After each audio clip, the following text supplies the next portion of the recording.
Welcome to Red Dead Redemption 2. Today I have a bunch of new mods to show you, as well as some older ones that have had some significant updates, so I know you won't want to miss out. We'll start off with the mod Project New Austin 1907. We've covered this mod before, but there's been so many new updates for this that it's definitely worth checking out again.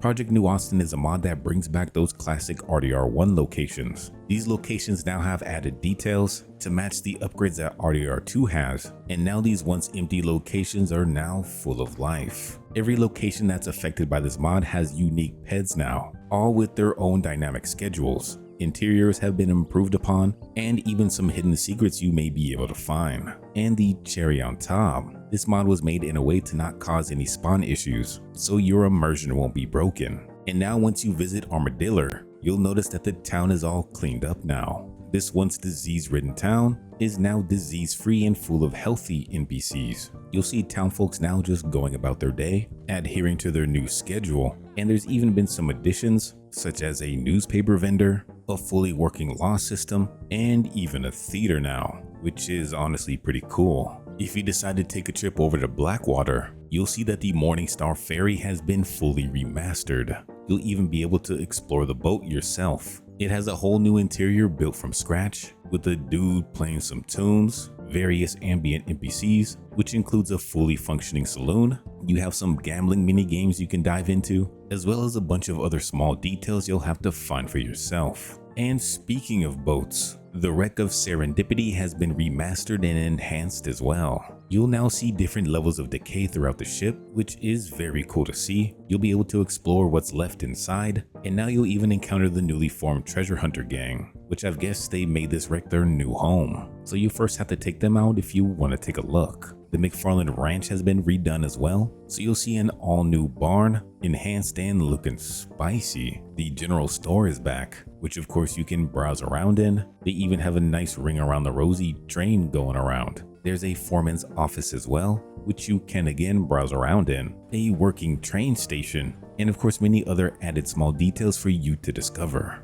McFarland Ranch is back and better than ever. All in all, there's a lot this mod has to offer, from a fully functioning railroad system, new additions to various settlements, and even some unique gang hideouts like you saw with that treasure hunter gang. There are a lot of different locations to rediscover, and plenty of secrets to find to make this mod worth adding into your RDR2 mod list. Moving on, we have LITE, the multiplayer asset enabler. And I have to give this one a shout out since this is the new version of the online content unlocker. This is basically an updated version of that offers some various versions depending on what you need. This is supposed to keep RDR2 as optimized as possible, and so far it's been working perfectly. I've been running all the mods I usually run with no issues at all. Plus, if you plan on installing Project New Austin, the old online content unlocker will not work. If you try to use it, you'll get an FFF error, so make sure you go ahead and install this new version. It'll definitely help you save a lot of headaches. Next, we have a much requested mod, Utah Heartlands.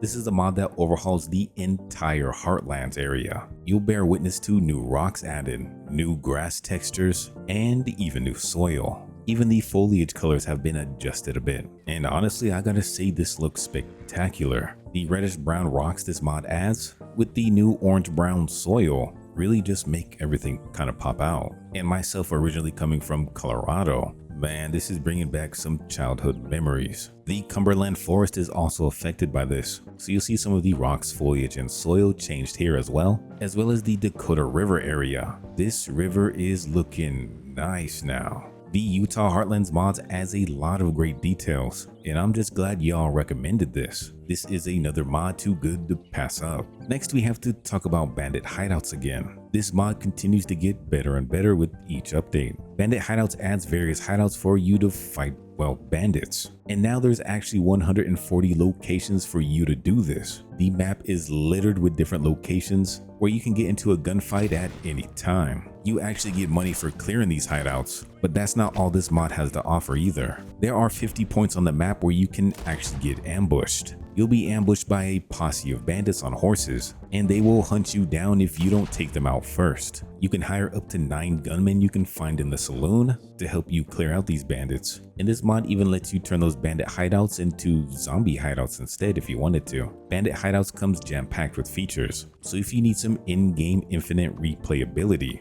Bandit Hideouts has got you covered. We then have a mod called Space Cowgirl's Mule Pack, and with this mod it replaces a bunch of horses with mules. These mules will have new custom coats, they're compatible with story mode, and this offers up some variety than what you get in the base game. And honestly, this mod author has a bunch of cool horse packs you can check out. Super detailed customized coats, and the best part is you can pick and choose what coats you want in your game. We've paired this mod with realistic horse eyes, so now the horse eyes have been upgraded, and you'll even see a few new ones on your journey now. These horses are looking a little bit too crispy now. Now I know you see that Arthur's a little bit thicker. This is thanks to a mod called Arthur Built Like Reacher. Arthur Morgan is now stacked like the man Jack Reacher himself. Those biceps are bulging. Those forearms will choke you out. And now Arthur Morgan is his actual height, 6'5". If you want to be the best version of Arthur with some 3D shoulders too, you absolutely have to try this mod.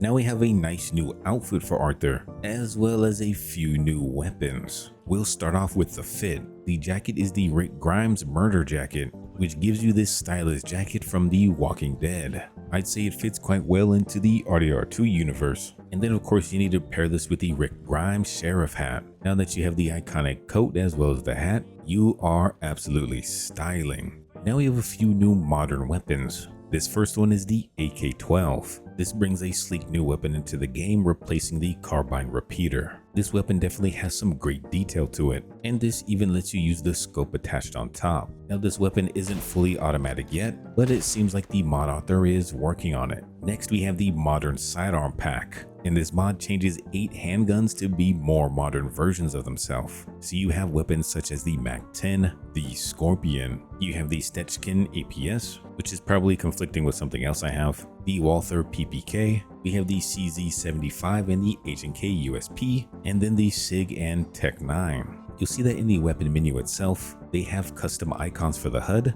4 of these modern weapons will be semi-automatic, while the ones that are supposed to be automatic will be fully automatic. Now this definitely isn't lore friendly, but you have to admit this is pretty fun. Now I want you to take a look at these horse textures. The horses have been upgraded with the Equine texture improvements. This greatly improves the texture detail of horses and mules so that the horses of the game can look their best. And this mod will definitely come in handy for this next mod. This mod is called Gang Horses, and this replaces a few of the horses in game with some unique horses only your gang members would ride. So now you can use Javier's horse, you can ride Dutch's horse, or even Bill's horse, which is probably my favorite one. You can also replace Arthur's horse for Sadie's horse in the epilogue. I hope you found some cool new mods to add into your RDR2 mod list. We have yet another video coming out with some brand new mods, so if you don't want to miss out on the next installment, make sure you hit that like and subscribe. Until next time though, we'll see ya.